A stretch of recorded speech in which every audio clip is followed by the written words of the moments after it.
కనుక మీకు నచ్చినట్లయితే తప్పకుండా లైక్ చేయండి. ఇక శ్రీను అప్పుడే చన్నీళ్ళు పోసుకుంటూ ఉండగా అప్పుడే వెంకట్రావు అక్కడికి వస్తాడు. వీడేంటి సరసాలాడాల్సిన టైంలో జలకాలు ఆడుతున్నాడు. అరే శ్రీను ఏం చేస్తున్నారా నువ్వు అని చెప్పి తాగుతూ మాట్లాడుతూ ఉంటాడు.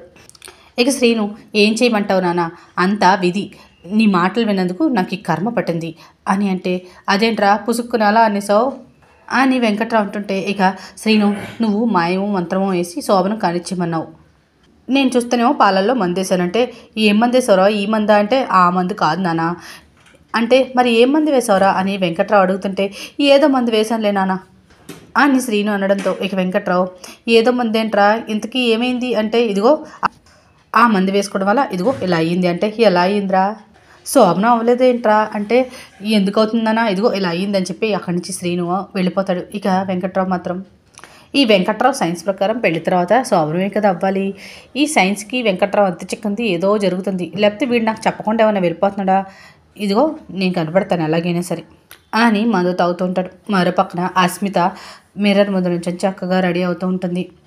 ఇంకో పక్కన శౌర్య కూడా రెడీ అవుతూ ఉంటే అప్పుడే అస్మిత రెడీ అయ్యి మెట్లు దిగుతూ ఉండగా ప్రమీల ఆశ్చర్యంగా చూస్తూ ఉంటుంది. అత్తయ్య బాగున్నానా అని అస్మిత అడగడంతో, అలా అడుగుతావేంటమ్మా, తెలుగు హీరోయిన్స్ కూడా కుళ్ళుకునే అంత అందంగా ఉన్నావు అని ప్రమీల చెప్తుంటే, నిజంగా అంత అందంగా ఉన్నానా అంటుంది అస్మిత.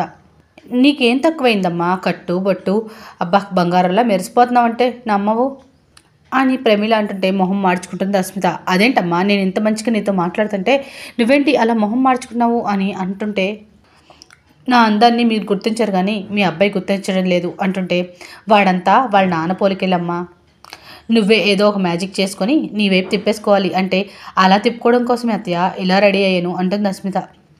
ఇక ప్రమీల అదిగో కట్టిపడేస్తానని ఇక్కడే ఉన్నావేంటి, వాడెక్కడికో బయటికి వెళ్తున్నాడు, వాడిని వెళ్లకుండా నువ్వు కట్టిపడే అని చెప్పి పంపిస్తుంది అస్మితని. ఇక మరో పక్కన శౌర్య బయటికి వస్తుండగా అస్మిత వెళ్ళి వెంటనే శౌర్య మీద పడిపోతుంది. శౌర్య వెళ్ళి బెడ్ పైన పడ్డ శౌర్య మీద అస్మిత పడుతుంది. ఇక ఒక్కసారిగా శౌర్య కూడా అస్మితని చూసి కొంచెం నవ్వుతూ వెంటనే ఏంటి నా మీద పడ్డావు లేకు అని చెప్పి అరుస్తూ ఉంటాడు. అదేంటి నేనంటే అసహ్యం అంటున్నారు, నేను ఇంత అందంగా ఉంటే అంటే ముందు నువ్వు పద్ధతిగా ఉండడం నేర్చుకో, ఆ తర్వాత నా మీద పడదు కానీ అంటాడు శౌర్య. ఇక అస్మిత లేకపోవడంతో శౌర్య ఒక తోపుతో ఇక అస్మిత వెళ్ళి కింద పడిపోతుంది. అమ్మ అని చెప్పి గట్టిగా అరుస్తూ ఉండగా ప్రమీల వచ్చి, అరే ఏం చేసావురా నా కోడల్ని అని అంటుంటే, ఏంటమ్మా దాన్ని కోడలంటావు, అది కొరువు దెయ్యమమ్మా, నీకు కోడలేని నాకు భార్య అయినా కేవలం రామలక్ష్మి మాత్రమే, ఈ అస్మిత కాదు అని చెప్పి అక్కడి నుంచి వెళ్ళిపోతాడు. ఇక ప్రమీల వాడికి ఆ రామలక్ష్మి పిచ్చి పట్టిందమ్మా, దాని పిచ్చి వదిలేంతవరకు వీడింతే, దాన్ని వదిలితే కానీ నిన్ను పట్టించుకోడు, ముందు దాన్ని వదిలేవాడు అని చెప్పి అక్కడి నుంచి వెళ్ళడంతో ఇక అస్మిత నిజమే అత్తయ్య మీరు చెప్పింది, ముందు ఆ రామలక్ష్మిని వదిలించాలి, అప్పుడు కానీ ఈ అస్మిత దగ్గరికి రాలేడు శౌర్య, ఈ రామలక్ష్మి పీడ ఎలా వదిలించుకోలో ఖచ్చితంగా దానికి నేను పరిష్కారం వెతుక్కుంటాను అని చెప్పి అనుకుంటుంది. మరో పక్కన ప్రభాస్ వాళ్ళు వస్తూ ఉంటే రామలక్ష్మి కూడా కాలేజ్కి వెళ్తూ ఉంటుంది. ఇక రామలక్ష్మి నడుస్తుంటే వెనకాలే ఫాలో అవుతూ ఉంటాడు ప్రభాస్. ఇక రామలక్ష్మికి అర్థమవుతుంది ప్రభాస్ ఫాలో అవుతున్నాడని చెప్పి. ఇక రామలక్ష్మి అలా నడుస్తూ వెళ్తూ ఉండగా వెనకాల నుంచి పరిగెట్టుకుంటూ వెళ్ళి అతని చేతిలో ఉన్న రెడ్ కలర్ నెయిల్ పాలిష్ని రామలక్ష్మి డ్రెస్ మీద వేసేస్తాడు. ఇక రామలక్ష్మి సడన్గా ఆగి తన డ్రెస్ పైన పడ్డ మరకల్ని చూసుకుంటూ ఉంటుంది. అని చెప్పి ఇక రామలక్ష్మి అక్కడి నుంచి కోపంగా వెళ్ళిపోతుంటే ప్రభాస్ మాత్రం ఊరుకోకుండా నేడే విడుదల the great movie free free free అని చెప్పి ఏడిపిస్తూ ఉంటాడు రామలక్ష్మిని.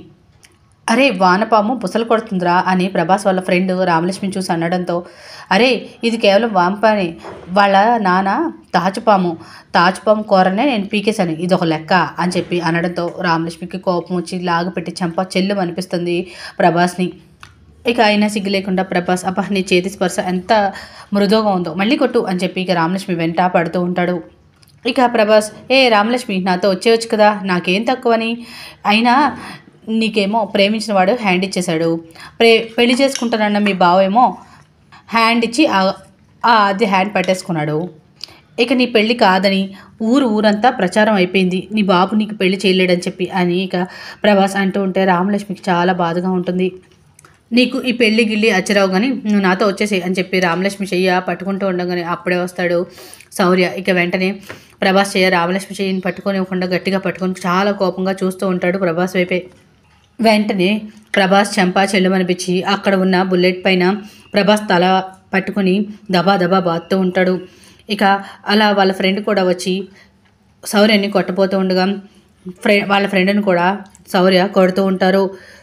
ఇక శౌర్యని చూడడంతో రామలక్ష్మికి ప్రాణం లేచి వస్తుంది. ఇక ప్రభాస్ దెబ్బల్ని తట్టుకోకుండా పారిపోతూ ఉంటే వెంటనే ప్రభాస్ వెంబడపడి మరీ బాదుతూ ఉంటాడు శౌర్య ప్రభాస్ని. ఇక రక్తం వస్తూ ఉండడంతో ఎరా నీకు కనబడిందా సిగ్నల్ అని శౌర్య ప్రభాస్ని అడగడంతో దాన్ని కొడుతుంటే నీకేంటి అంత బాధ, నీకేంటి సంబంధం అని చెప్పి గట్టిగా అడగడంతో శౌర్య వెంటనే ప్రభాస్ కాలర్ పట్టుకుంటాడు. రామలక్ష్మి నాకు కాబోయే భార్య అని చెప్పడంతో రామలక్ష్మి షాక్ అవుతుంది. ఇంకా ప్రభాస్ మాత్రం అయినా మీ ఇద్దరు పెళ్ళి క్యాన్సిల్ అయిపోయిన తర్వాత తను నీకు భార్య ఎలా అవుతుంది అని అడగడంతో ఇక శౌర్య నాకు తనకి అగ్ని సాక్షిగా పెళ్లి కాకపోయినా సరే మనసా వాచ తనే నాకు భార్య అని చెప్పడంతో ఇక రామ షాక్ అవుతూ ఉంటుంది శౌర్య మాటలు విని. ఇక ప్రభాస్ ఊరుకోకుండా నీకు తన భార్య అయితే సరిపోతుందా, తను నీకు భార్య అవ్వద్దా, నువ్వు తనకు భర్త అవ్వద్దా, ఆ రఘురామ్కి నువ్వు అల్లుడు కావద్దా అంటే అవుతుందిరా అని శౌర్య అంటుంటే ఇక ప్రభాస్ ఊరుకోకుండా సరే అయితే ఈ విషయం నువ్వు పంచాయతీలో నిరూపించాలి అని అనడంతో సరే నిరూపిస్తా అంటాడు శౌర్య. నిరూపించరా చూద్దామంటే నిరూపిస్తా అని ఇద్దరు ఛాలెంజ్ చేసుకుంటారు. మరో పక్కన రఘురామ్ ఇంట్లో తలస్నానం చేసి బాత్రూమ్ నుంచి బయటకు వస్తారు. వచ్చి మంచం మీద చూడంగానే బట్టలు కనిపించవు. ఇక వెంటనే రఘురామ్కి జానకి గుర్తుకు వస్తుంది. తను స్నానం చేసి బయటికి రాగానే హడావిడిగా జానకి బట్టలు తీసి రఘురామ్కి అందించిన విషయం గుర్తు చేసుకుంటూ ఉంటారు. అలా బట్టలు వేసుకుంటున్నప్పుడు బట్టలు అందించిన విషయాన్ని, వాచ్ పెట్టుకుంటున్నప్పుడు జానకి వాచ్ అందించిన విషయాన్ని, ఇలా అన్ని జానకి దగ్గరుండి తనని చూసుకుంటున్న విషయాన్ని గుర్తు చేసుకుంటూ రఘురామ్ ఒంటరిగా ఫీల్ అవుతూ ఉంటారు. ఇక రఘురామ్ వెళ్ళిపోతుంటే తనని వెనక్కి పిలిచి కుంకుమ పెట్టిన విషయాన్ని కూడా తలుచుకుంటూ ఉంటారు. ఇక జానకి రఘురామ్కి కుంకుమ పెట్టి దిష్టి తీసిన విషయాన్ని తలుచుకుంటూ ఇక అలాగా తలదించుకొని ఒంటరిగా వెళ్ళిపోతూ ఉంటారు. ఇదంతా జానకి గమనిస్తుంది దూరం నుంచి.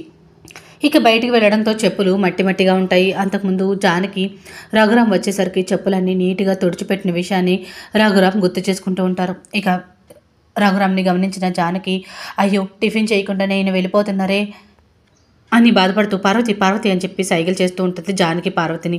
అదిగో మీ బావగారు టిఫిన్ చేయకుండా వెళ్తున్నారు అని సైకిల్ చేస్తూ ఉండడంతో సరే వదినా అని చెప్పి బావగారండి రండి టిఫిన్ చేద్దరు వెళ్తురు కానీ అని చెప్పి రఘురామ్ పిలవడంతో ఇక రఘురామ్ టిఫిన్ చేయడానికి లోపలికి వస్తారు. ఇక రఘురామ్ టేబుల్ దగ్గరికి వచ్చి టిఫిన్ తినడానికి రెడీగా ఉంటే పార్వతి టిఫిన్ తీసి ప్లేట్లో పెడుతుంది.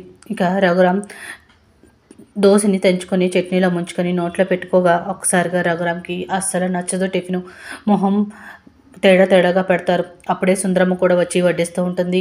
ఇక రఘురామ్ వెంటనే అక్కడున్న ప్లేట్ని వెనక్కి తోసేస్తారు. పక్కనే నుంచొని ఉన్న జానకి ఇదంతా చూస్తూ చాలా బాధపడుతూ ఉంటుంది. అలా రఘురామ్ టిఫిన్ కూడా చేయకుండా ఉంటారు జానకిని గుర్తు చేసుకుంటూ.